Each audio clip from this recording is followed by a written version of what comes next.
گلی کردستان ل 25 جینو بریاری خوی دا و کردستان چوانا و قناغ کینوی جیاواز لقناغ کانی پیشوتر با هیچ کس گلهی لئیمه نکاد پیویست به تورایی و هرشه نکاد و گلهی لخوتان کن ایوه بون که به کردوا و به سیاستی خوتان به ایمتان گوت ایوه من ناویتو به دنگی برز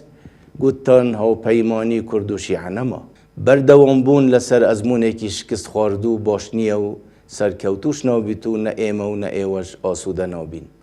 لجاتی هرشه و سزادان ورن با دوستانه بکوینه گفتگویه که جدی و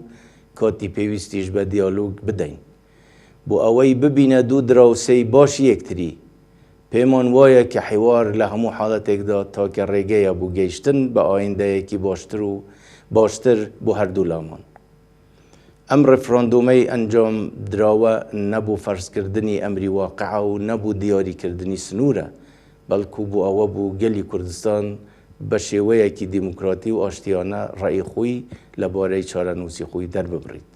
جاری که تر دواتان لیده کم ورن با به گفتگو چاره سری کشکان بکین دوال برز حیدر عبادی و همو هیزولانکانی عراقی دکم اوانه بروایان به گفتگو هیا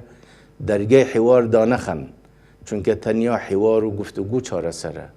اگینا هر سزایک لسر گلی کردستان دابن رید خول انفال و کیمیا باران و کومال کجی و نان برین کاریگرتر نابه